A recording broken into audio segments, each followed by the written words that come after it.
And we'll start with our Pledge of Allegiance. This is kind of difficult on video. You can mute your mic.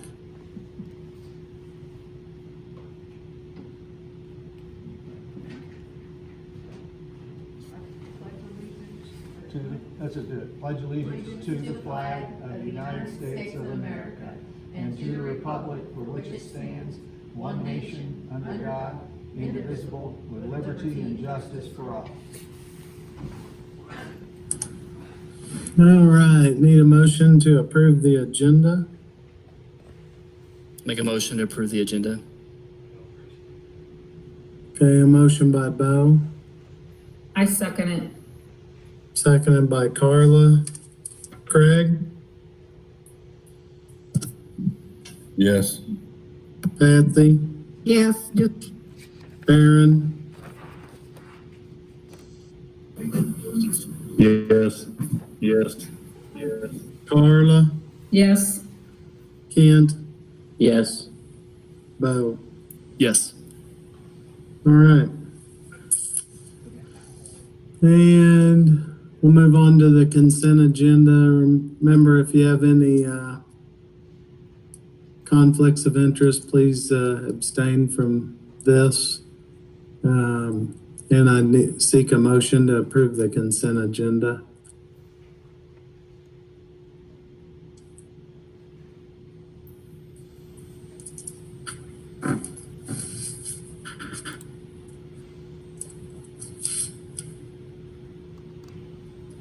Need a motion to approve the consent agenda. I make a motion, we approve the consent agenda. Okay. Did you get is Leslie in here? She is. She can hear. Okay. Motion by Patsy,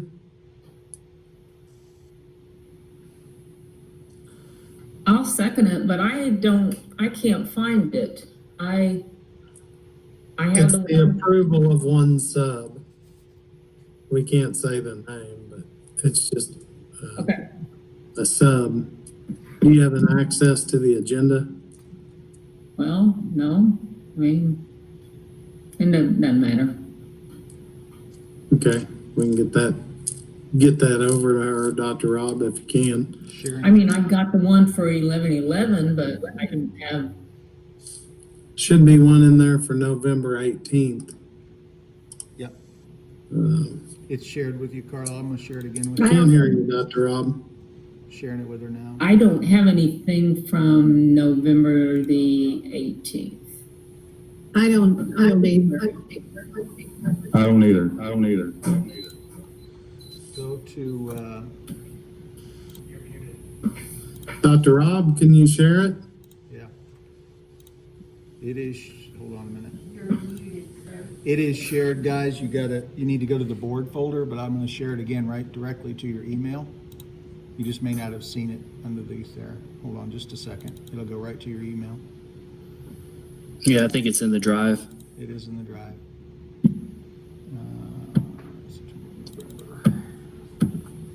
I've got it, but it says no subject. Okay, I'm gonna share it to you right now again. Who doesn't have it? Is it everybody? I don't have it. Okay. I got your email, but it hasn't, there's nothing in it. Try that.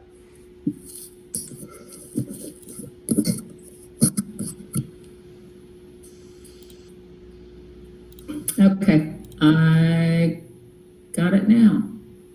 Okay, It was just in the folder there, guys. You just may not have seen it. It's kind of down in here. Okay. I think we need a second on the motion. Is that right? And if so, then I second That's the correct. motion. Yep, I'll second that motion. So we got a motion by Carla and seconded by Bo, or did I have that correct? Patsy, then Bo. Motion by Patsy. Thank you, Patsy. Okay, Patsy, Yes, Bo, Yes. Craig,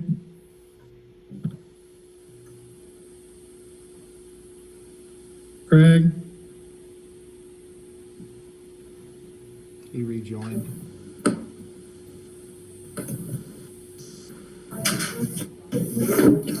We'll go to Aaron. We'll go to Yes. Aaron, you're going twice.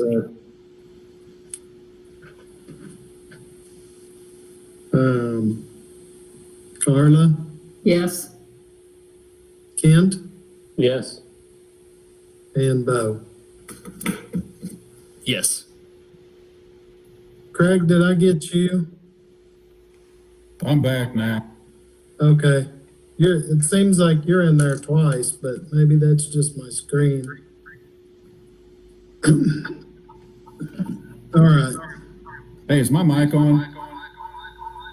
Yeah, you're joined twice, so you're getting an echo. I'm gonna remove him once.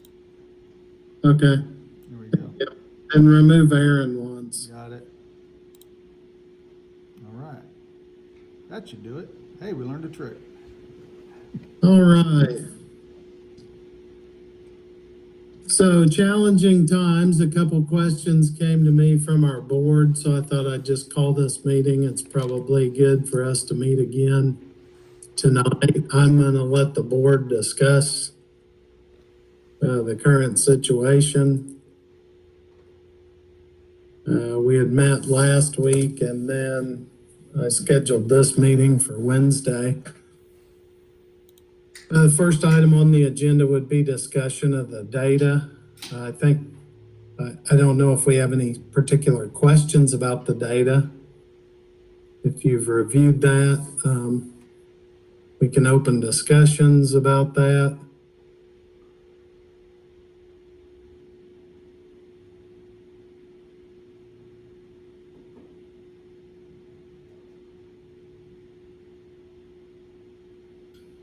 Yeah, so the positive cases over time spreadsheet that you sent, that's just talking about, it's just the daily new notifications of folks that come in that are either quarantined or have tested positive. Is that right? That's the way I read that. Correct. That's Yeah. correct.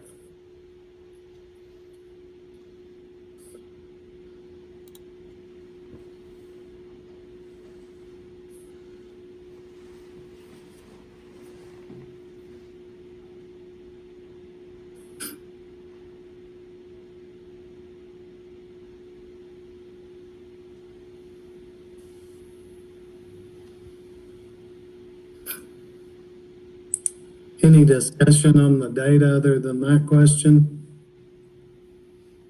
No. Not for me.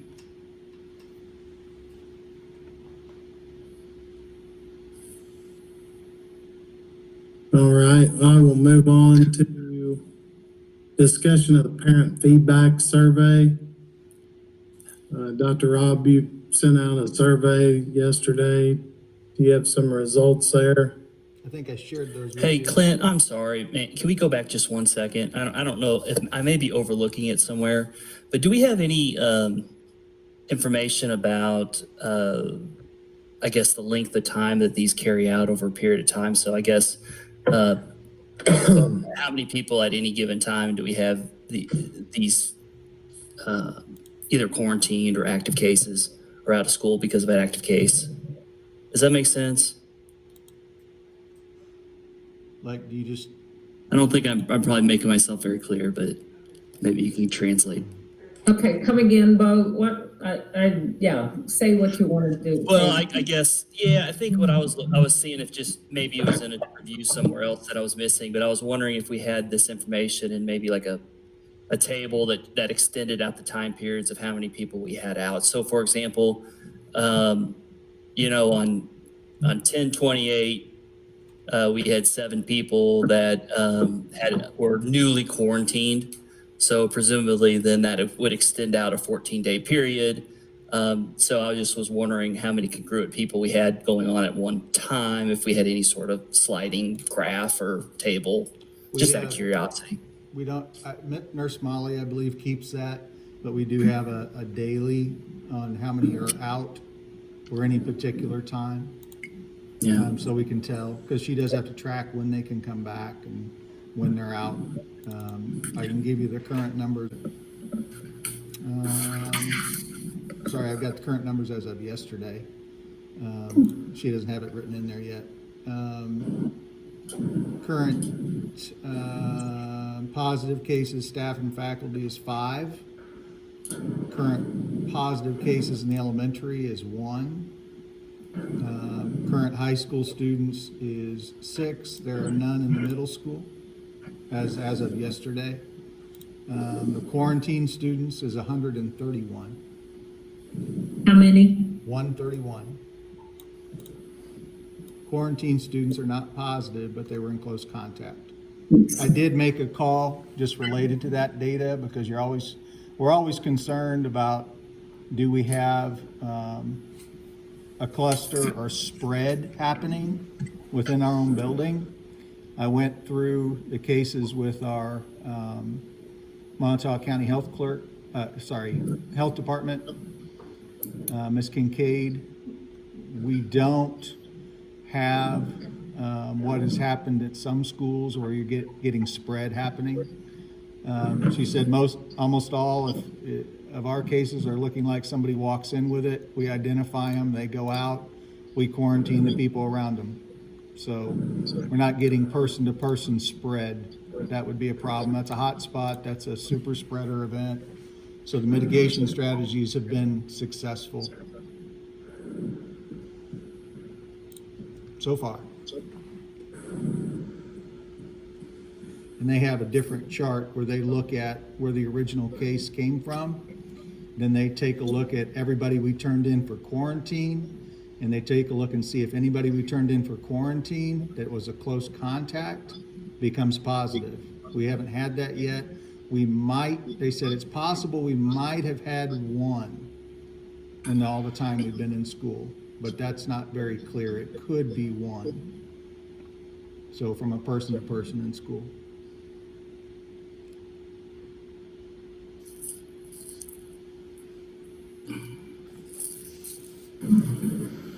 You said you had 0 tests positive in elementary? I'm gonna go back to that chart that says of yesterday. As of yesterday, we had no Correct. one active at elementary right now. Sorry, I'm gonna go Okay. back. 11/17, 1. 1. Well, Zero at middle My school. computer's running slow, so I'm trying to find this, and it's not working for me very good. Yep. Gotcha.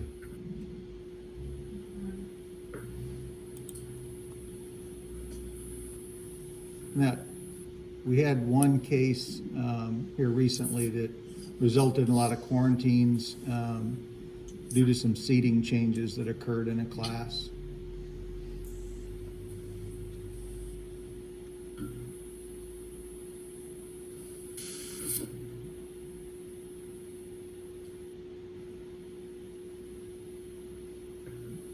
Were you guys able to receive all the letters that I sent to you from CTA, as well as some of the parents and teachers that also sent some as well personally?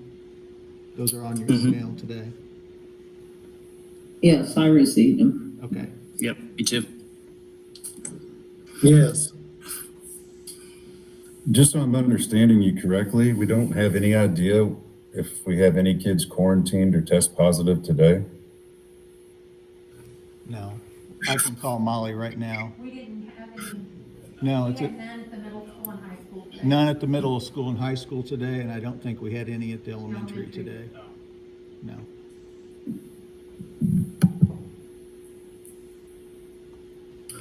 Well, my question is, and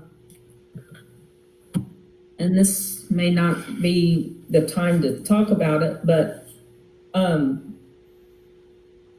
my daughter-in-law wasn't feeling well, and so she wanted to get tested. And so she called Molly to ask her if she could get the rapid test. And Molly said at this time she didn't really know how to do it or what.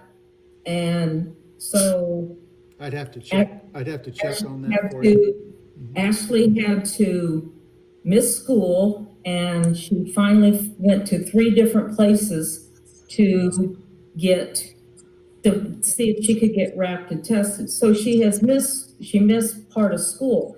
My question is how come she wasn't, I mean, she's had this for a long time. So how come she's not using it? So that's my question. Okay. So, There was some paperwork that was required and some training that was required that they told us would turn around really quickly at the state level. It ended up Okay. taking the course of a few weeks. We gave our first rapid test today.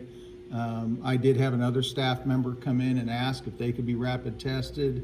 I called Molly and that person was tested and was negative today. okay, but there's other schools probably already testing, so I mean, I don't understand what's her holdup. Because I- it's red tape and a lot of other schools that are trying to get certified, and we get in a long queue, a long list, and it's their holdup, not ours. We've been ready for weeks, ever since they came in. But there's a long data sheet and filing that has to be done every time you do a test, so you kind of become like Montauk County Health Department, and you're filing a lot of paperwork and a secure server that you have to access and documents you have to push in. So it's what some people call red tape. That's why. And then they were at one point going to make Molly do about 40 fake data entries, and they were going to check her work. And so that was going to take time. And I think they finally waived that requirement because they couldn't keep up with it. And so we did our first test today. So are we able to test moving forward? Yes. How many of those do we have? We have at least one for every person, and that's all personnel and teachers. Sorry, teachers and kids. Yeah, I seem to remember that part. Is there any promise of getting the more in as those deplete? We can request them. It'll be based on availability. Okay. And that's basically, we're kind of taking an approach where it's a request, right? Somebody that feels like they want to be tested and they get tested. So. Anybody with symptoms, that's where we've gone so far, because we only have Okay. enough for one per person. Yeah. Yeah, Doesn't mean we won't test somebody more than once. sure. Yeah. That was kind of the reasonable guideline they sent out to us. I think we have 750, if I remember right, somewhere along those lines. Yeah.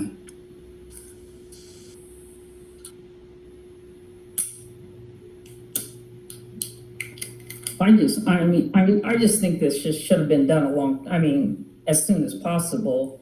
And I know there was probably red tape, but, so, It wasn't our holdup, Carla. okay.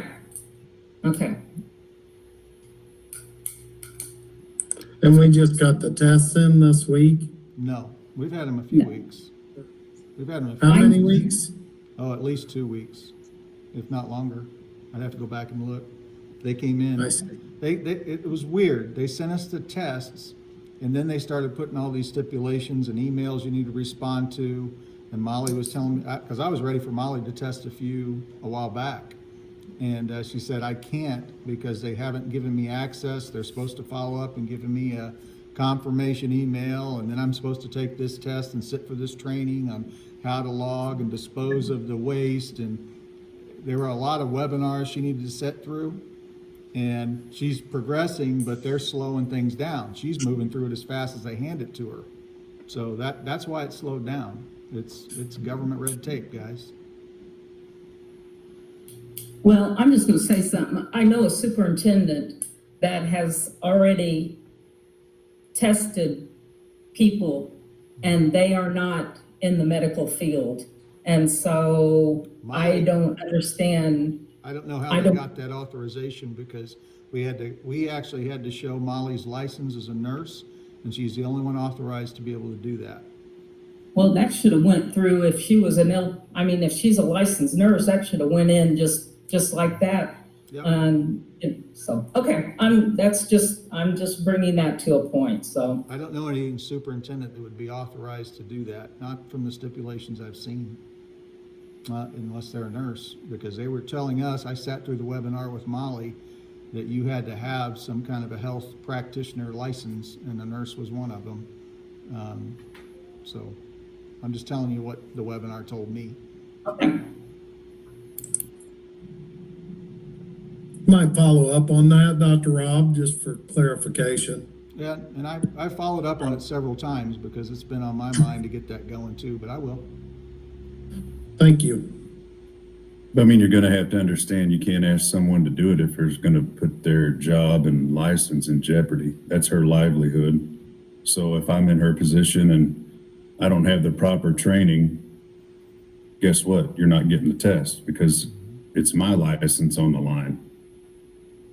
So that's just being, I mean, I know that doesn't answer Carla's question or help, but I'm just trying to give a sensible take on it, I guess.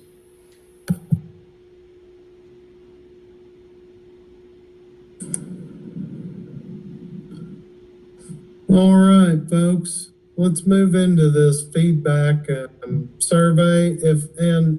Obviously we're here for a board meeting to make a decision here or talk about what our plan is. So I want to kind of cut to the chase too.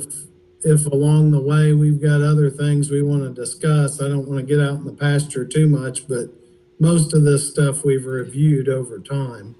So certainly jump in and if you've got a feeling strongly one way or the other, let's talk through it on what we're going to do tonight. So I do want to go over this parent feedback survey. That was something important that I wanted to, that I thought we should do. I think the whole board, we briefly talked about it back and forth. We had a survey. When was the first survey, Dr. Robinson? It was a few weeks before school started. I can't hear you. Sorry. Sorry, I turned that off so I don't disrupt anything. A few weeks before school started. And so this is the same survey that With an you addition, sent- with an additional question, yeah. Okay, so really, I mean, yeah. So, I mean, naturally, the beginning of school, everybody's gonna wanna send their kids back to school, so. Let's see the survey data. Where is it? Did I send it? You emailed that to I us? think I sent it to you. And how many did you have that responded to this survey that you just sent out yesterday? 281. 281? Yeah. Wow. Yeah.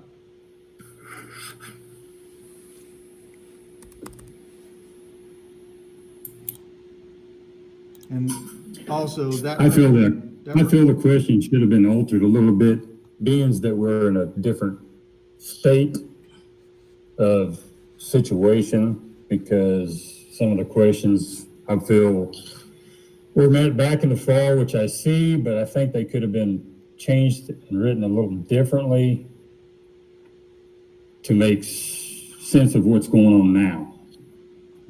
There is some guidelines to doing a survey.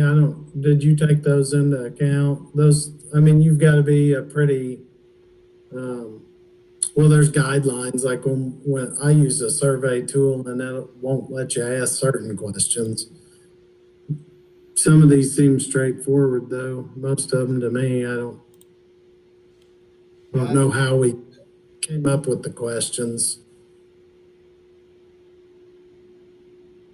They're service-oriented questions, guys. Some of them are the same questions we asked at the beginning. Use several different types of questions to elicit what are you looking for. You're looking for attitudes. You're looking for how people feel about school right now. There are some open-ended questions where people can give you a lot of different feedback, so you don't always have a forced response. You have some Likert scale questions. There's one very pointed question on there, and that's the new one, on whether parents want school to be open. And that was a new one. So that was added so that we could see what the desire of the community is to have for their school. I don't know what question you guys are looking for beyond that. No, that's a straightforward question. That's the one I wanted. Yeah. Would be interested into how the public weighs in. That's who we're serving here.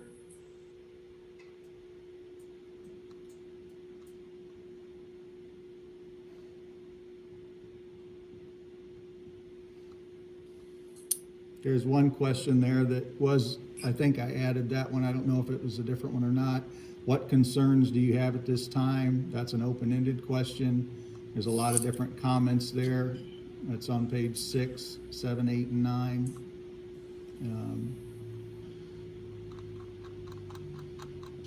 So instead of having forced response questions, you use open-ended questions to gather what you may have missed.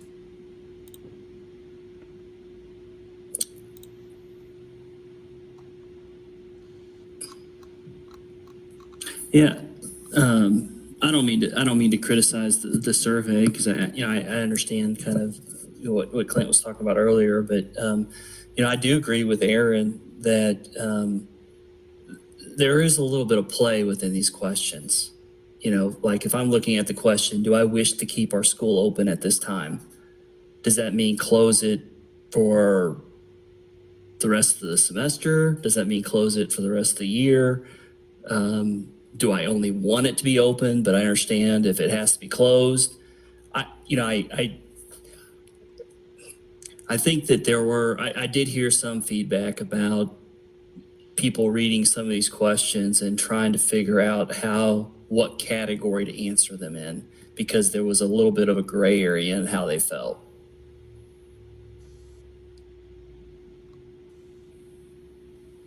But I do agree that, it's good to get the survey out and get it's quick. Obviously we had a quick turnaround and all that sort of stuff, but, and to get this information and talk through, but, I understand, I think what Aaron was saying earlier when he was talking about, some of the questions maybe needing to be altered. Tell me what that alteration looks like. I think, like, for example, like the example I just used about, do you wish to keep our school open? There could have been multiple choice answers there. Do you feel like we should shut down for a period of time? Do you feel like we should shut down for the rest of the semester? Some options there that would give some people some sort of middle ground, because you're saying, I think we're making people choose. And I was talking to Clint about this earlier. I don't know if there's anybody here on this call that feels like the best situation for the kids to learn is in class, right?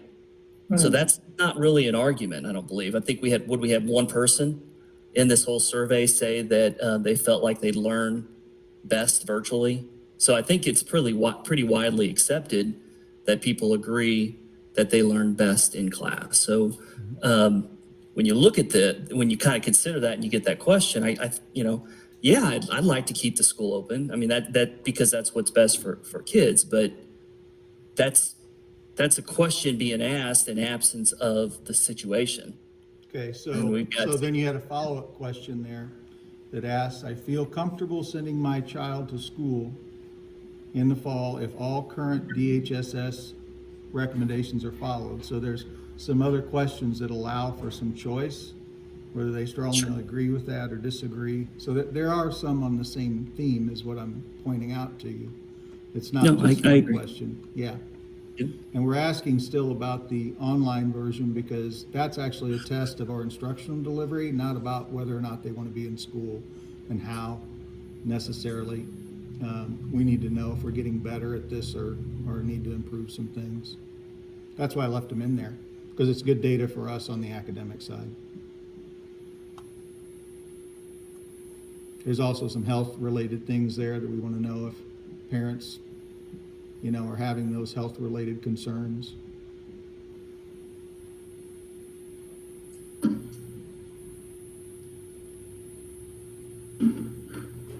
And I mentioned to Dr. Rob, there are some good survey tools out. I use Constant Contact, which allows you to anonymously continually poll people, or you can target poll people. So you know exactly who responded and how they responded, or you can have an anonymous poll link on your website where you can just kind of always have that conversation out there on how people feel. So it might be something we want to look into. Some of those also will correct you if you, depending on what the question is, they'll detect it for bias or not. I think given the time frame that you had, you probably did the best with what you had. And looks like we got some good data here.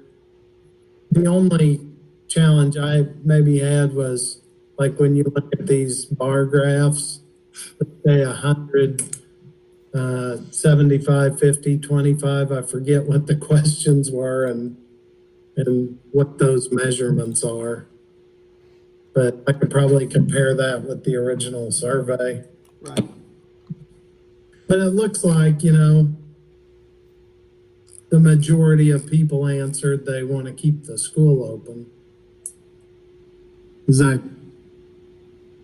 Does somebody see anything different there than me?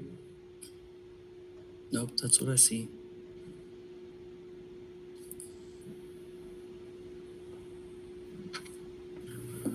I'm like Bo. I just don't, I mean, I think if we had a choice, but I think that we could have tweaked it a little bit better, but I don't know. I'm not up on that survey stuff, so I don't know. So, but, since September, we've had our number of cases have gone up, and they're going to keep going up until, and I don't know how to stop it. So I'm just, 18 months is what I've heard. But no one knows that. But yeah. And I think everybody wants to keep our kids in school, yes, but I think it's time maybe we need to close down for a while, maybe. My suggestion is, and this is just a suggestion, and I may make a motion about it after a while, but I think we should possibly shut down maybe the month of December, a couple of days before Thanksgiving. The most we're talking 17 days. So, that might help us. So that's just my recommendation. So you all can think about it. And so that's my input. is that a motion? Not yet. So, I think we need to keep in mind if that's going to be a possibility, or if that's the way some people are thinking, we're going to have to keep in mind how that's going to affect the school calendar. Where are we going to gain those days back? They're going on at the end of the year. You're going to take half of them at Christmas. You're going to take no spring break. I mean, we just can't say, well, we're just going to we got to have a plan. well, they can't do virtual for those days. We can. They can? Yes, we have. I put that in your board agenda, our AMIX plan. Yeah, that's what I'm getting at is, they can do it. We can do it. So let's say that the kids go virtual. Let's say this comes to fruition and school's out. We're going to go virtual. My problem with that is, I'm going to try to be proper here, is when are we going to hold these students accountable? And I see everybody laughing, smirking, because they probably thought I was going to say a few cuss words, but we can't have let's take me, for instance. If I was a student in Miss Reed's history class and we're going virtual and Miss Reed gives a paper and I decide not to do it and I don't turn it in, what are we going to do when 40 kids fail? Are we going to bring them back to campus and get them passing? Or, I mean, I guess what I'm saying is we can't let them just prolong the assignments and then turn everything in on one date. Okay, that's fine, Full that's credit. fine, but isn't it a responsibility of parents also Well, I to, mean, if you looked at some of the responses out of the survey, I mean, it's that same old cliche I say. I mean, it's a champagne taste on a beer budget. They want you, we're not babysitters. We're not babysitters. understand, And that's what, but and that's why people want us to stay open, is because they want us to babysit these kids. And we're not babysitters. I understand we're not babysitters, but we do have an obligation to educate kids. And we have an obligation to keep teachers and other kids safe. Absolutely, Okay, absolutely. so, yeah, What bothers me is how many that we have out on quarantine and the disadvantages that they are at while the others are in school. We're not playing fairly here equally because, you know, if we're going to be all virtual, they're all on the same page. But I think that as many as we have out quarantined, Are they not getting their assignments and doing their They homework are. while they're on they quarantine? are, but it's still not the same. I don't care. So And I should think- you disadvantage the other kids? I think the Yeah. other kids that are in school have an advantage over those that are quarantined. Yes, I do. Isn't So that a why would good, we isn't, want to yeah, isn't that a disadvantage good the- thing? That some kids, isn't it a good thing that some kids are receiving some better education because of that being a result of them being in class? I mean, I guess Well, Yes, what I'm saying though, 131 out, that's a lot of kids. that's true. And some of them aren't at disadvantage. And we've read that. And, you know, I don't know, but that bothers me that there's 131 kids in our school out. Can I I'm not sure interject? they need to be. Can I interject something in here because it is in our agenda? It might be a good point to talk about, because that was a point you all brought up last time. You talked about the high number of quarantines, and it is troublesome. I'm gonna echo what Patsy's saying. And you guys probably heard that announcement that the governor and our own state Department of Health and Senior Services has advocated, if we have a full-on masking order, that even if we have close contacts, if those kids are wearing masks appropriately, that the close contact stays in school. It eliminates a lot of the quarantining necessary. Now, you also read the letter from our CTA. Mostly that was the elementary. They have some concerns that I think are valid. But it is up to us to decide how we want to handle quarantine. Our own Montauk County is okay with the governor's order. The federal CDC is not. So there's some disagreement. But like I told you before, I checked with Montauk County today. We may have had one person to person at our school since school is open. Otherwise, we have not had any cluster or spike or any kind of hot spots. But it is up to us whether we want to follow that quarantine order and keep more kids in. And you have the letter from the teachers that really does a good job outlining how they felt. So you might want to discuss that piece. Yeah, I don't feel comfortable with that.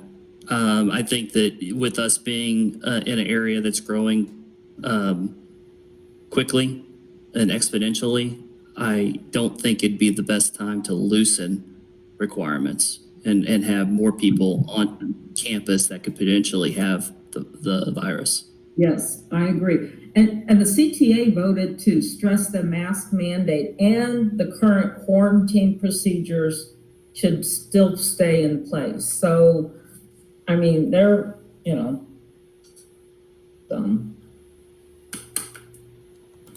I will How tell many you, I will tell you there is some participants are in disagreement. PTA? Most of what attended was from the elementary. There were a few, maybe 2 or 3 from the high school. I will tell you, there is some Yeah, I'm saying disagreement. how many members are in the CTA? It's in the letter. I think it's a little over 50. So the letter, I'm assuming, represents 50 people. No, they said what it represented. It represented the there's people. at the 53 meeting. members, 24 of 53. 53 and 24 were present.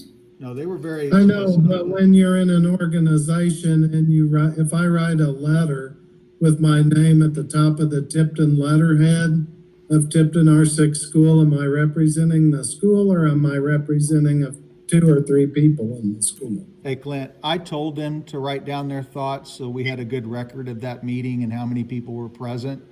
Those were members of CTA, and I asked them to do that because I wanted to make sure you guys had a nice copy to look at, and I didn't think I would have time to put it together well. So that's coming as my direction to them. They were representing the people that came to that meeting and how they felt, and they captured it pretty accurately. I was pretty pleased with it. So I don't feel like they were concerned about just what you said. They didn't want to represent everyone. They represented that meeting and how they felt and what they shared with me. And someone said, I think it was Carla, the elementary teachers are much closer to the kids and have a lot closer interaction with them than That's high right. school teachers. That's right. And they are more concerned. I agree with them. I mean, you know, you've got kids that you've got to be inches from them, helping them. And yes, I can understand the elementary teachers' concerns. That's exactly what I was going to say, Patsy, is elementary teachers are more in contact with teachers that are in high school. So, you know, the teachers in high school, they can spread their kids out. You know, it's hard to spread 20, 25 kids in a room out. So, Well, just so you're aware, like California is currently shut down. It's meeting students every day on campus in California. So when we say shut down, I don't know what that means. Does that mean we're on campus, right? Or staff would be on campus?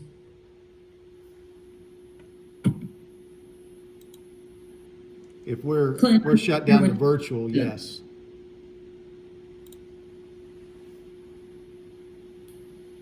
Clint, I didn't hear what you said at first about California. Well, I don't want to get in, my wife works there and I mean, I think they've done they had reasons to shut down, slowed the spread or not. I know she goes to school every day, and works with students on campus. There's still students on campus and they're By shut. appointment, yes. I don't understand how that could, I don't know. I'm just telling you, 'cause I live in the same house. Right, So I could see that. Like I think the faculty and staff go to work, but the students are home. But I think maybe it's a more relaxed schedule. Well, guys, I just want to insert this. This is my own personal point of view. I firsthand have seen this vicious virus. We have been lucky enough not to have someone die, get extremely sick because of underlying conditions. I cannot tell you the viciousness of this when it affects someone that may have problems, and we've got people in school who do. I've seen it firsthand. It's very hard for me to talk about.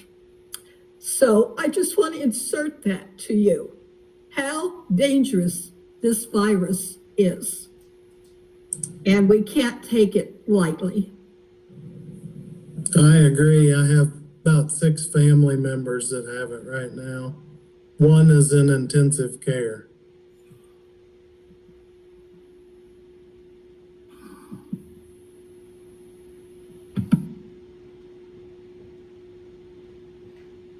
And I just wanted to point out, if we shut down for a, let's say the month of December or whatever, there is a family, coronavirus respond act that an employee can get paid for up to 80 hours, like a full-time employee can get paid up to 80 hours of sick leave to take care of a child.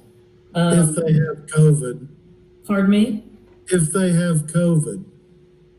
No, not that I'm aware of, not what I looked at. You might want to read that. My HR meeting today, we were going through that. Well, I'll look it up again and on the, so, Do you know the details on that, Terry?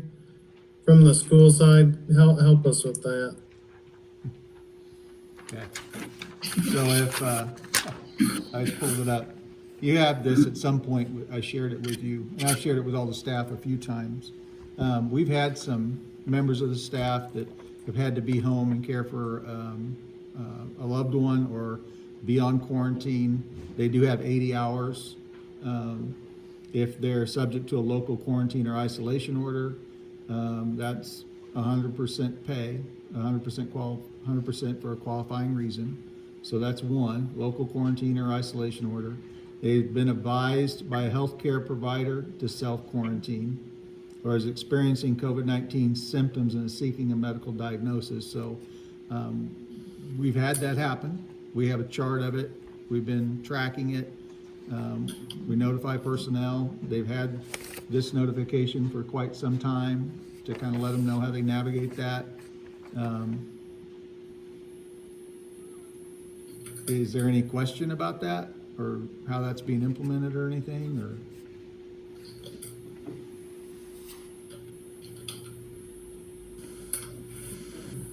Carla, did you have a question about it, or?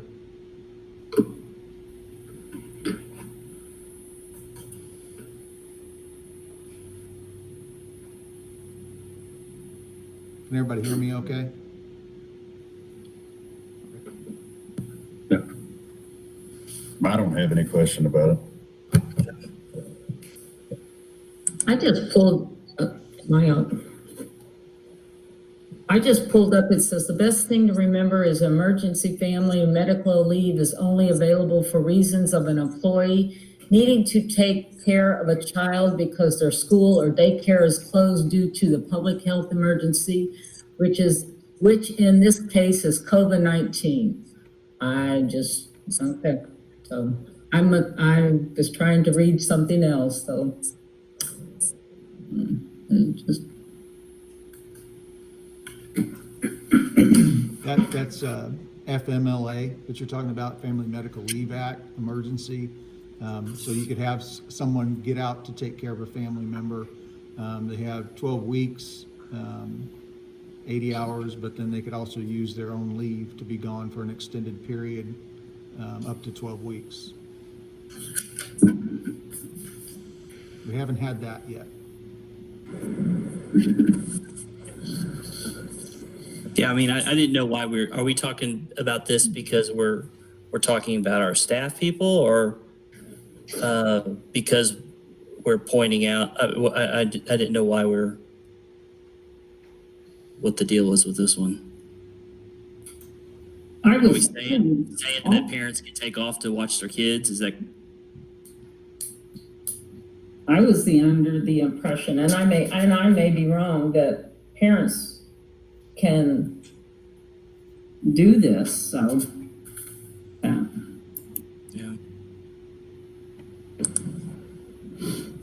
Well, people can take off, right, if they have PTO.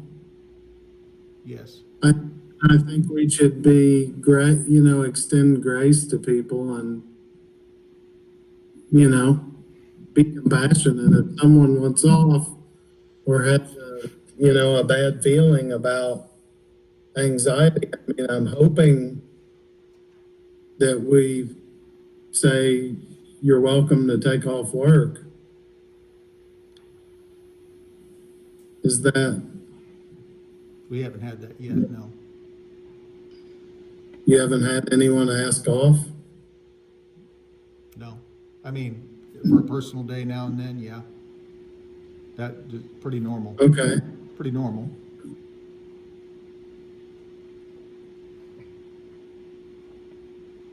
Yeah, I don't want to, I mean, I understand that there's some avenues that parents may have in a situation where we have to shut down, but I don't want to just, I'm trying to think of the right word, discredit's not the right word, but oversimplify that. I mean, there's a lot of factors that go into the need for people to be in work.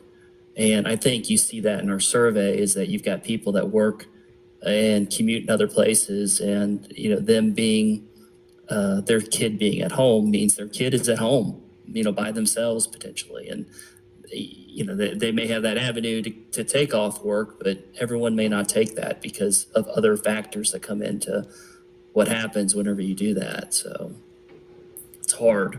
I think that would be hard for a hard sell for us to say, we're going to do this and you guys, you have this avenue. So you should be good with that. I don't think that's a good position for us to take. Yeah, and I was really saying that for our teachers. I mean, teachers have paid time off.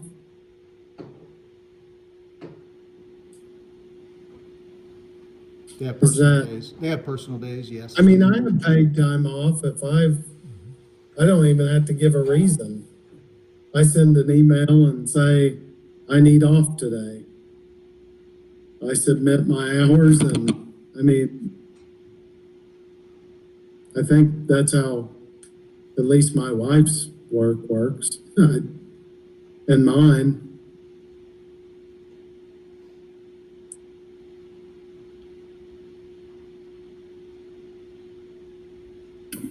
Okay, I have another question.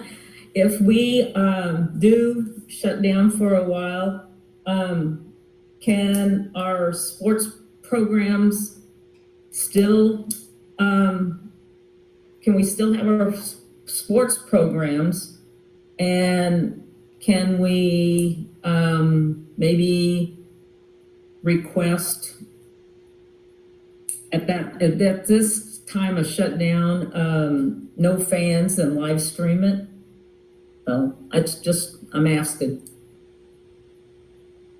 We have that capability. Pardon me? We have that capability to live stream, yes. Okay. I'm going to chime in here. I'm sure you're all thrilled to hear about it too, but once again, I'm not saying COVID's not out there. And if you're going to have an activity, I mean, if you want to attend, attend. If you don't, don't. If you attend, wear a mask or don't wear a mask or whatever. I agree with you, Clem. Craig, I was just asking if we do we keep our sports program going, our basketball season going, our wrestling season going, our other activities that are going on in school, after school hours. Do we keep going? Do we keep those going? Is what I was asking. Well, I mean, I guess we would kind of have to weigh in on Culpepper and see his thoughts on it. But I mean, I don't know. I'm just giving you my 2 cents on attendance. Yeah, I agree. I agree with you. I'm just asking if we do shut down for a while, for a month, do we keep our sports programs going? So, and our activities going. So is what I'm asking. Jason, you got anything to say? Hold on just a second, Jason. Okay, yeah, just shut his mic off so I can talk. Yeah, it's kind of where most schools that take a 2-week, virtual break. That's how most of them have continued on. We keep on comparing ourselves to California, so if you want to compare yourself to California, they continue right on with sports, just like they, really were in school. I think it's important that if that is the decision we make, that we try and give those kids some type of regular schedule.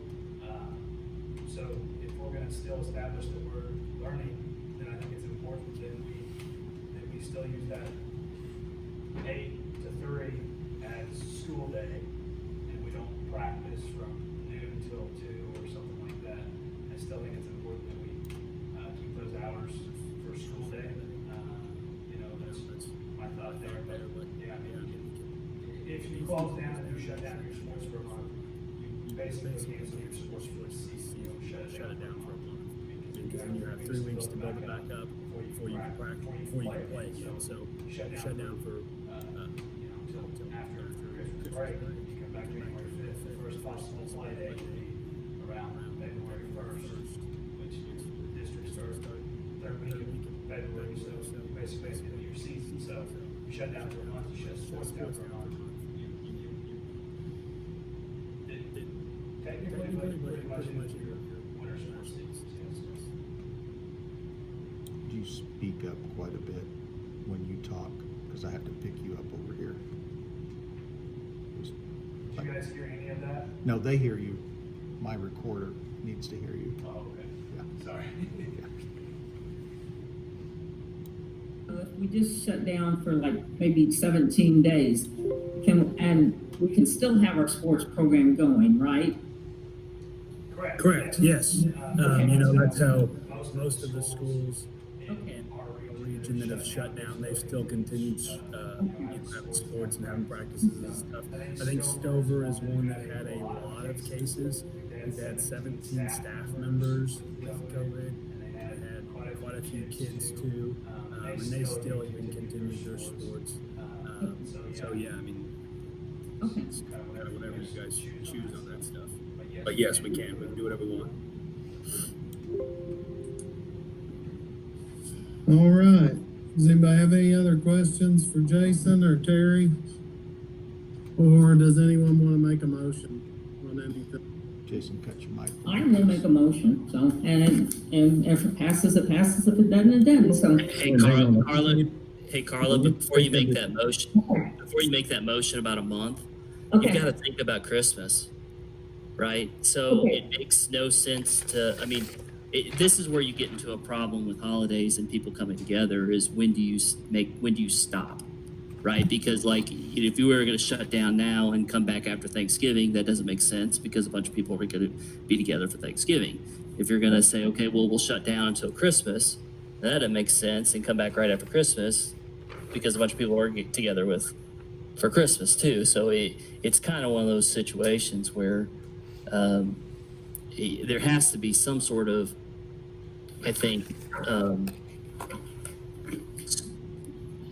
stopping point and an evaluation point rather than trying to do something in bulk and then. Okay, well, Yeah, I'd like to understand the goal from me. Yeah. Is the goal to help with mental well-being of students and teachers, or is the goal to slow the spread of COVID? To me, I don't think we're going to slow the spread of COVID, but that's just me personally. And second, to me, a shutdown's a shutdown. All activities would be shut down for me to vote yes.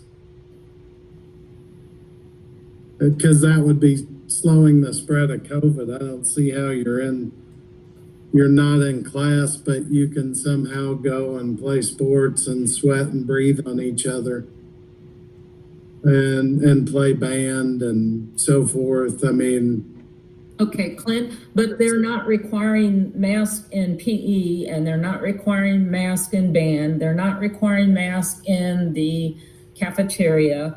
We don't have mask in. yeah, and I disagree with all that. Okay, so, So I disagree with it. That's just, hey, public, I disagree with it. A shutdown's a shutdown for me, and I don't care what Misha says. Is that on record?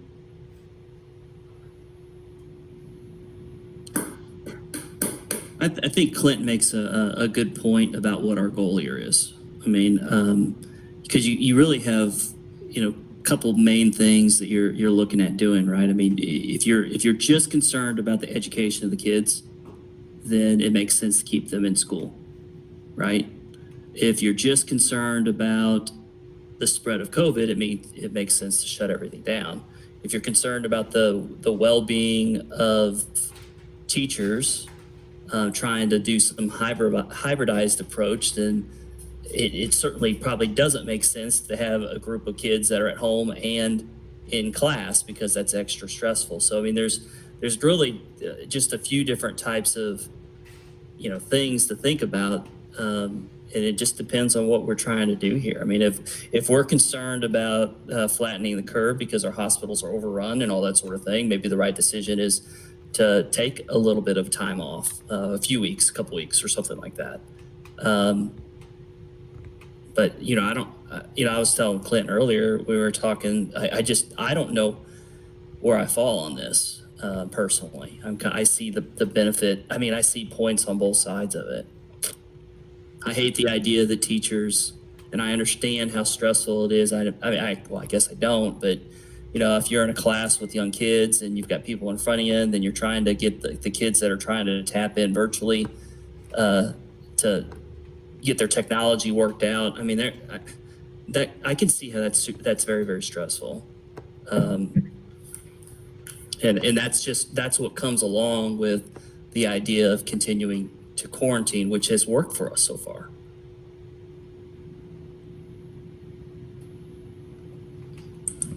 Do we have any, I guess that leads me into that that question is, do we have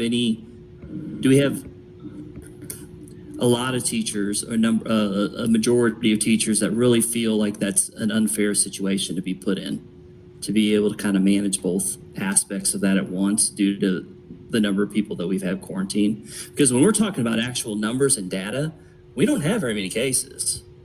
It's just the quarantine, I think, that we're worried about, and the spikes that we're seeing in the community. We have qualitative data. It's definitely harder for teachers. They've had to learn a new skill set. We've had to learn some new technology. We've had a lot of teachers that are Google certified now, and I think some teachers have told me it's been really helpful to them. Some teachers are still, we got all different levels of how competent they are, but we're not trying to breathe down their neck. We're trying to help them. I sent some technology sent by Tally after a teacher today that said they needed needed some help. We're not trying to make it a high pressure deal. I know Ms. Metter has gotten some feedback on, some grade levels are doing better than others. You've got early adopters that have always used this kind of technology in some shape or form. It's more, it's different. I think teachers are used to having kids out of school, but not this many at once. And, there's an ebb and flow that's going on in the building. And I think I've said this before, this is not a new normal. And Clint told me today it's the unnormal of constantly having an ebb and flow and changing gears a little bit. This is what I'll tell you. This is what open looks like in a pandemic. It is not going to change. It's going to look like this. And the two things that I think are data points that stick out is, one, I'm always looking, are we a super spreader? Are we a hot spot? And that is the question I asked Montauk County, Ms. Kincaid today. What are you seeing in the data you collect? Are you seeing that we're spreading the virus? Her answer was no. Do you have concerns about us being open? No. So I took her data, which is beyond even our data, because we were seeing the same things. Could we be? Sure, we could. But we're also doing every mitigation factor that we can. I pretty much ordered a full-on mask mandate on Monday. And I said, let's turn it up as much as we can. Let's turn it up to 11 and just see if we can keep it out. We may end up, and here's the second factor. The second factor I've always said is, are we a super spreader? And then Do we have the personnel that are healthy enough to keep our school open? Do we have the personnel? Those are the two most important factors to me, because our mandate at the beginning of the year was to be open. So now we've got just what Bo said. We've got it in the community. We're seeing those numbers go up. Most of us know somebody who has caught it by now, who has suffered with it. And it's real. There's no more COVID deniers, right? So we have to decide what we want to do. Sports, I wasn't, Yeah. my kids are in sports and they're in school and they like both. I just don't see how you say, let's stop learning and continue sports. I just personally, I can't understand that, but that doesn't mean you guys can't make a motion and vote and I say no. Doesn't mean I win. I'm 1 of 7, one time a month. Well, 2 times a month lately. Well, my concern is this, if we're not a spreader, then how come we have 130 kids out? So, Those are quarantines. Those are I think. well, why are we having 130 kids quarantined? We wouldn't have to if we adopted the governor's mask mandate. We have some because, like, my daughter went to a stupid party when she shouldn't have, and there were a bunch of kids that got quarantined from that because some kid that was tested positive went to it. So, I mean, that. But we are spreaders. I mean, whether we're Well, that's spreading, I got mine from another or school. out of school, we are spreaders. Well, quarantine isn't spreading. I'm You know, quarantined I from think that's what another it is. school. I know, but I don't know. Well, I'm gonna make a motion that we close until, we return to school back, January the 6th of 2021.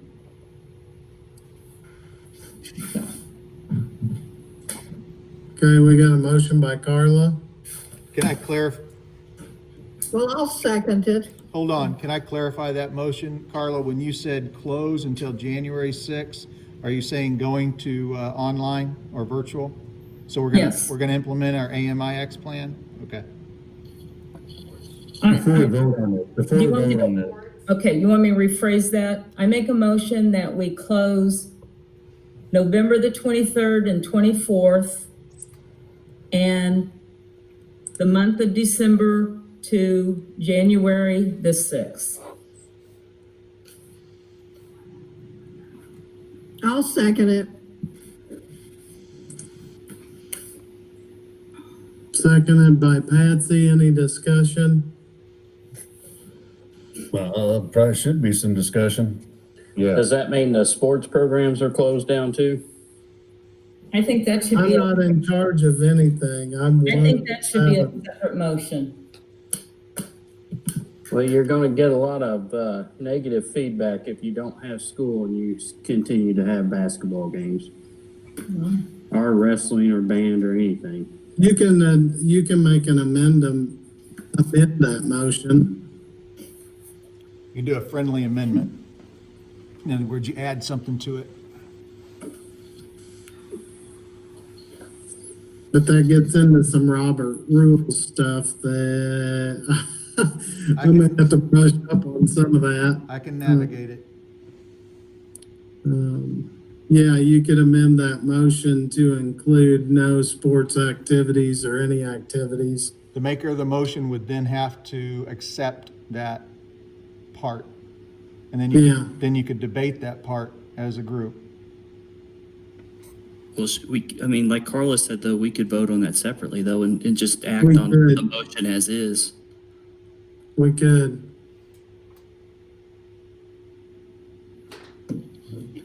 Okay, we got a motion and a second. You got those down, Leslie? She does. Okay. Bo, No. Kent, No. Aaron, I am for closing down, but I'm more of a short-term closure. Okay, then you would vote no if you don't like the time frame Carla made. No, I don't agree with the time frame. No. No. Craig, No. motion fails.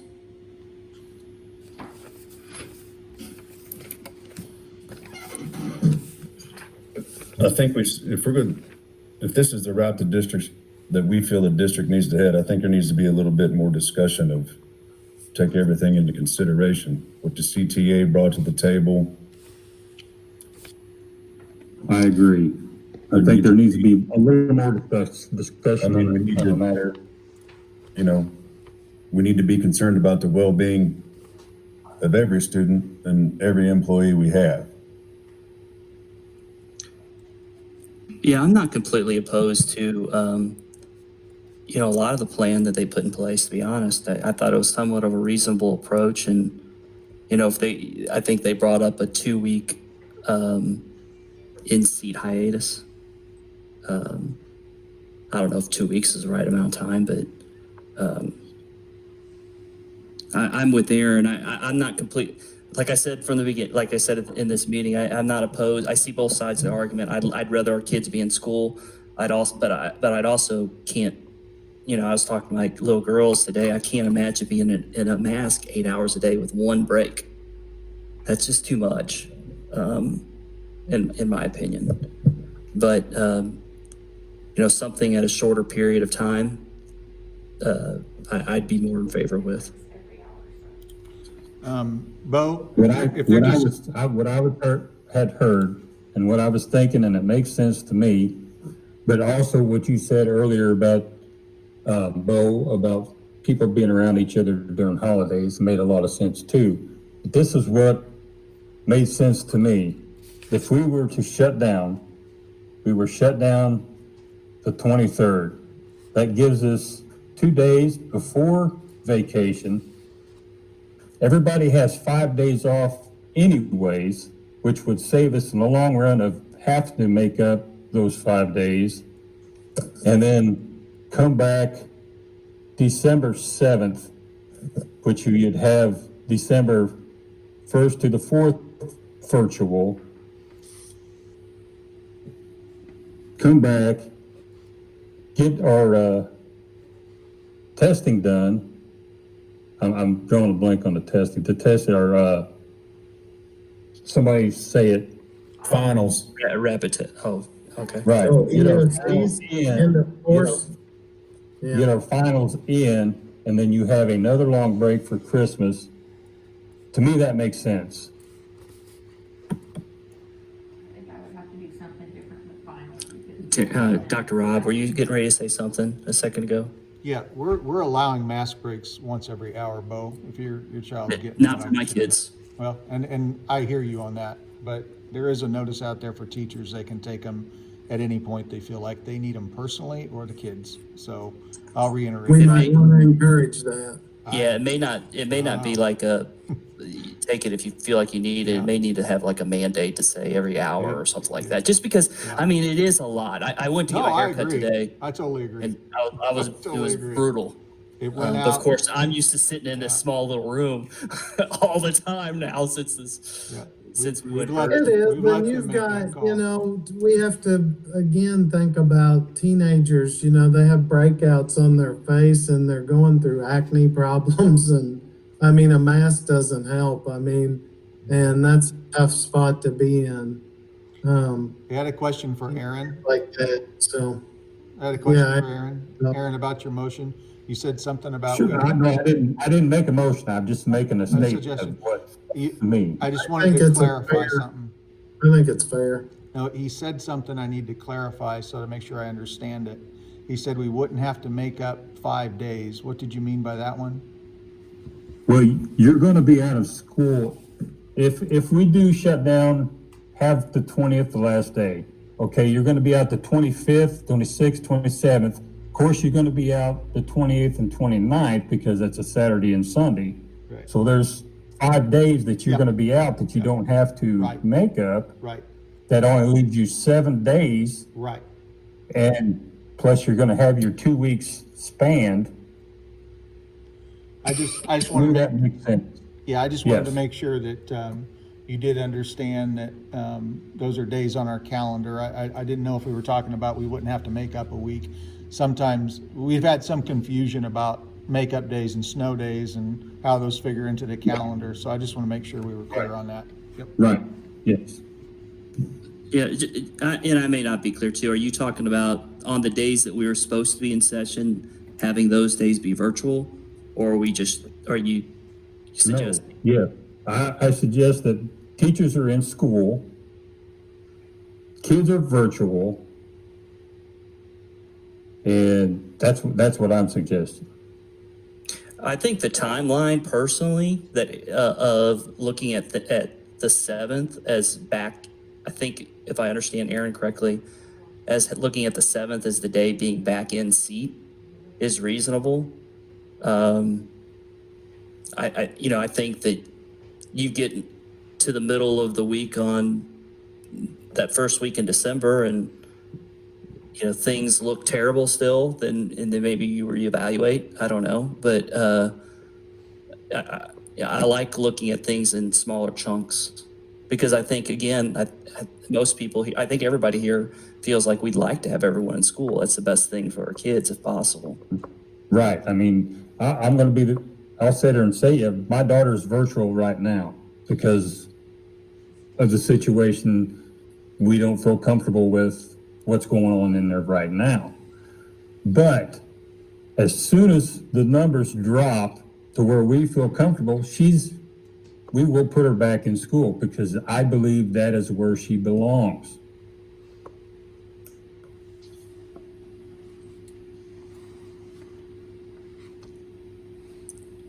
If Dr. Rob, if we were to do that and go virtual, I guess starting next week, I think is what we're saying for a couple days, and then the following week after that. Are we from a technology standpoint? Can we pull that off?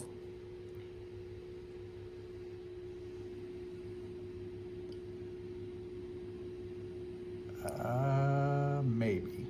I think it's going to be rough because remember, when you're starting something new and a new delivery model, I would almost suggest, guys, if you want to think about smaller chunks, if you want a recommendation from me, that if you were going to start virtual,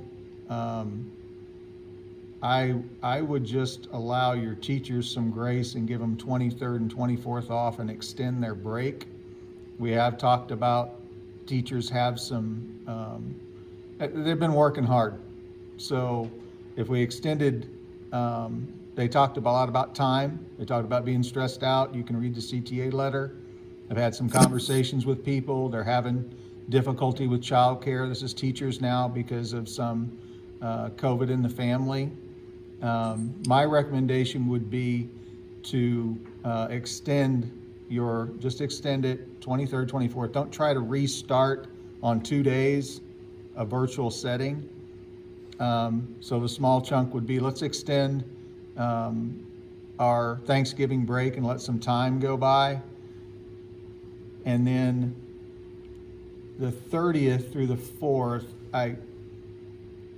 if we wanted to try to do something there, virtually or otherwise, if you want a small chunk, I'd say for sure, let's look at the extension of the Thanksgiving break, start that, and then we can decide whether we want to be virtual any of the 30th of November and then through the rest of that month up into and leading to the end of the school year. But you would buy a space of time, give your teachers some relief. Yeah, and I think, anybody watching this, you see all the faces on the screen of these board members. Everybody you're looking at cares deeply about the school. This decision isn't the last decision we're going to make.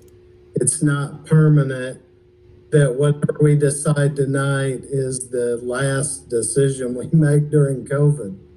I think this is something, Bo said it well, we've got to look at it in chunks, but we've got to be able to deliver and we got to make sure that our kids are getting educated. That would be I think everybody's top priority, but also the mental health of people right now is pretty lousy. Personally, I've got a father-in-law that's in the IC unit with COVID-19 that just had heart surgery. My mother-in-law has it. It's spread throughout my family. There's been a lot of tears and prayer. So I understand the weight it's putting on people. But I think we also have to look at, a lot of us have said, how do we educate kids? I've got 2 boys at home too, that I can tell you right now, virtual, I'm already seeing a boy at home that's quarantined and I'm going, this is not awesome.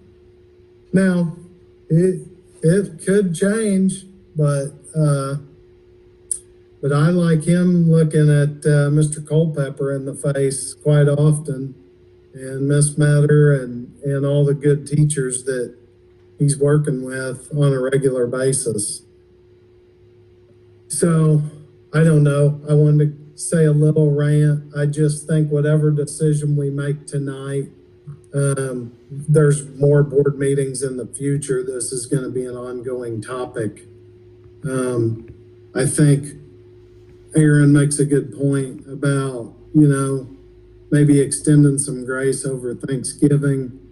And Dr. Rob mentioned that. And then we have to look at, I think we have to constantly be measuring mental health numbers in the community.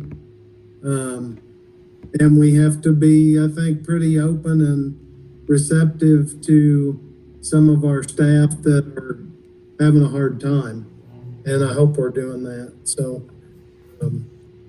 those are a lot of things, but that's what we get paid the big bucks to do. I will give you one piece of data that we didn't have before. I did call our local prison. There are 62 cases out there that are being counted within the 343 that are in Montauk County. So if you want the real numbers, right now, there are 343 active cases. 62 of them are out there at the prison. And that brings us down a little bit, which is good news, right? Because we know they're not necessarily going anywhere. There are some employees there, but the numbers might seem a little higher because of that. I did talk with the deputy warden there today, and they said there's some shuffling of prisoners, and that's kind of why that's happening and why they're seeing that. So just making that known. All right, does anyone want to make a motion at this point on what we're going to do, or we're an hour and 30 minutes in? I've got all the information I need. I just have to, I'm not going to make the motion, so I would. I'll make the motion. I make the motion that we extend our Thanksgiving Day holiday 2 more days, the 23rd and 24th, and we go virtual the 30th through the 4th, and be seated back in school by the 7th of December.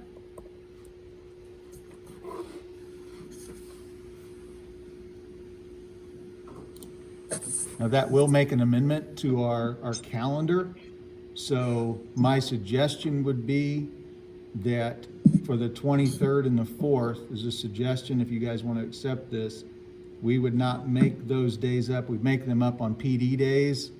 One would be a PD day and one would be open house. I don't think open house is really going to be a thing we're doing. So that would be, I believe it's February 1st, and then it would be March 11th. So that would be an amendment. None of the teachers like PD days anyway. Sorry. Yes, they do. Yes, they do. I'm just making an assumption. No, I wouldn't know. That sounds reasonable, though. Okay. I'll second Aaron's motion. And Aaron, are you okay with those makeup days being in your motion so that we clarify the calendar amendment? Because that's what we're doing. Yes, Okay, good deal. yes. I can make an amendment to that, or somebody could make an official amendment to that to, can you state it and then somebody can say, oh, it's so moved? Do you want me to state it? Yeah, because you're looking at the sheet. Yep. We would extend the Thanksgiving break with the 23rd and 24th now being a part of our Thanksgiving break. November 30th through the 4th, we would be virtual. And then we would return to seat on December 7th. And the amendment to the calendar would be February 1st, which was scheduled as a PD day. And then open house, which is March 11th. We would just change that to a school day. Both of those would be school days, planned school days. So moved. Okay. And then I'll second that. Carla, No, Patsy, No,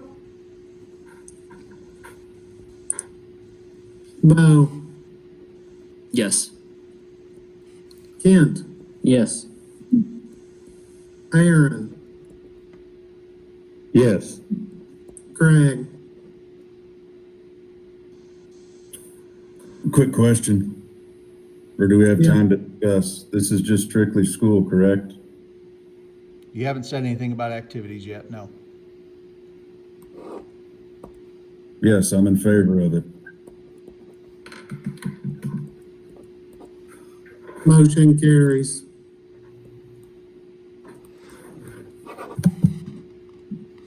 Okay.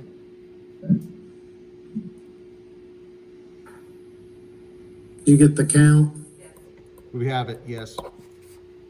I haven't said anything about activities. I'm not gonna make a motion on it as the board president. Neither am I. That's why I asked the question. So I just wanted to be sure.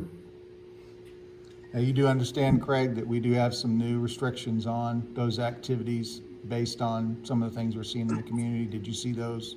I noticed you made a comment earlier. We are masking up at events, and we also have tickets going out to those that play. You won't have any problem. Well, I mean, Right. and I know I won't have any problem, but we're gonna have a problem me wearing a mask. Cause that's my right. I'm just throwing it out there, and I won't be the only one. Okay. I mean, Cole Pepper alluded to it earlier. He said trying to wear a mask in Tipton's gonna be, and maybe people will be more receptive of it now that there is a little rash of it in the community, but I You got know. one, I got one that says Cardinals on it. It's comfortable, I promise. I probably still won't wear it. Try it, you might Okay. like it. Well, you never know. I'm assuming that I just want to be 100% for sure, Dr. Rob, because you alluded to it earlier, that some teachers are a little more advanced with this Google Classroom than others. I mean, But are they're we learning. 100% confident that since we're taking off the week of Thanksgiving and then the following week with aspirations of being in seat on the 7th, that those that might still be struggling or is not as advanced can get some curriculum together? And Well, we're giving everybody as much notice as we can. We'll have a schedule. We'll work with the this will be some extra work for the admin team to try to make it a workable schedule. We're gonna find out where our holes are, that's for sure. I can't promise you the best product. I can promise you we'll give our best. well, absolutely. And then, And we'll support teachers. I'm sure you guys do anyway, help each other out as much as you can, as much as one wants to be helped, I guess. But what is I would like to know our plan for kids that don't do well virtually. Like, let's hope and pray that we're back in school on the 7th. But you have Craig, who was trying to do the virtual, didn't get 4 sermons turned in on time. Right. So now I have a D or an F. How are we not going to let those kids fall through the crack? We have a super bright principal at the high school that has come up with an intervention plan just for that issue and is already working it with distance learning and Ms. Strother. And we also have Julie Brown that has been coming in. So we've been in the test phase of identifying students that are on distance virtual learning right now and having them come in at least one day a week and say, okay, here were your assignments, let's get you caught up. Ms. Metter has been doing an awesome job with it and mitigating it. That's the new word, mitigate, not pivot, mitigate. So to try to do that intervening, Craig, we're already thinking that way because some of the latest data coming out of Columbia, which you are right on the mark to point this out, they had about 53% of their kids failing courses. And all over the board, I think 35% of the elementary. It's a whole issue they're dealing with too. And we're dealing with the same thing. You know, it's hard to always get kids engaged in online learning. But it looks like we're just up for a week, but it'll be something that it'll be a tough row to hoe. We'll have to keep trying to hoe the row.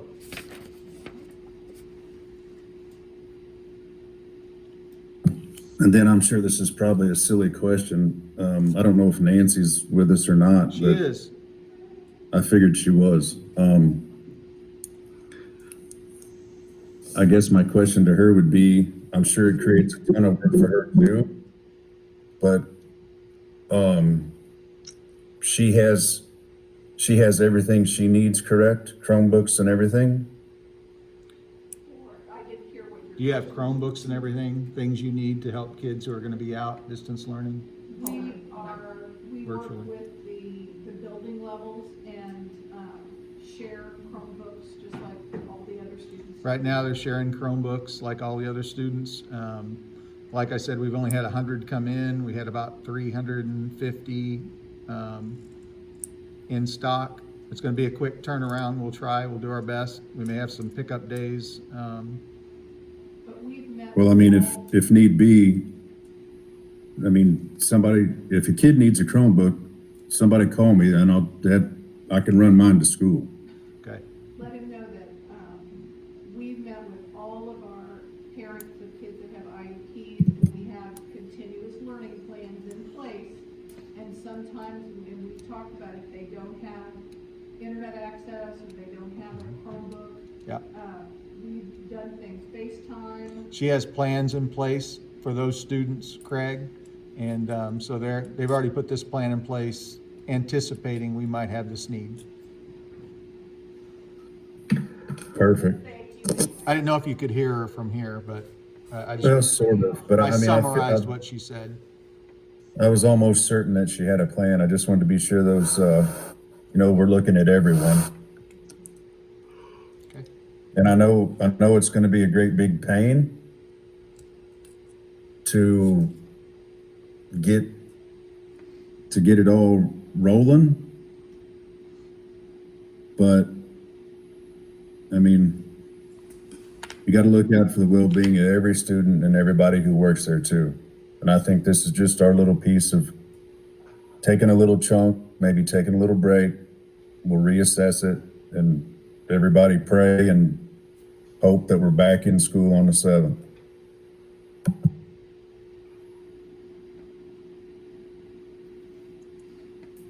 I have a question. Is this going to be, like, you're recording this? Okay. Was the November the 11th meeting recorded and posted to Facebook too? It was sent out by request. Tipton Times was the only one that asked for it. But Oh, so you I'll had, post this one. so you had to ask for the meeting on the 11th? You didn't necessarily have to, but no one asked me for it. But Oh. I can post them both. Oh, I thought all the meetings were posted. We can do it by request. Oh, okay, okay.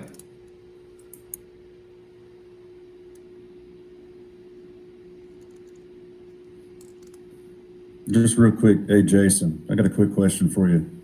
With the activities coming up and everything, will you be asking visiting schools and also when we visit other schools that we bring our own basketballs to warm up? In our hold on. Our state association has not made any recommendations on that. They've kind of looked at colleges and how in athletics, they haven't had any, transmission between teams. Whether it was football this fall, they haven't had any transmission between teams, so it wasn't something that they've really concerned themselves with the contact that they've had. There was one state that touches us, that decided they would get rid of the jump ball to begin games. And the only reason they decided that was for the officials' health.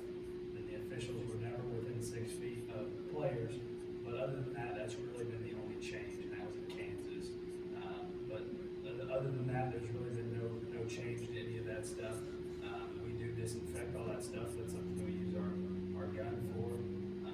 Typically in the game of basketball, you probably see that, the girls team or boys team, they usually grab their 4 or 6 balls and they go back to the locker room, and that's their 4 or 6 balls. There's some at halftime.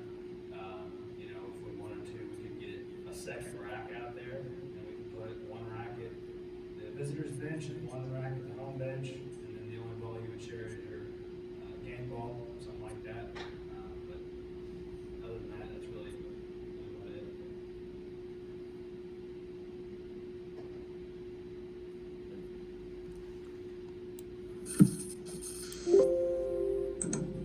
All right, I think that brings us to the end. Let me double check.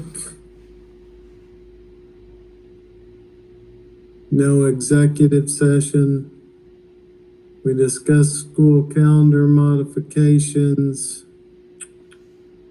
All right, need a motion to adjourn. I'll make a motion to adjourn. Motion by Bo, Second. seconded by Craig. All right, Craig, Yes. Aaron, Yes. Bo, Yes. Patsy.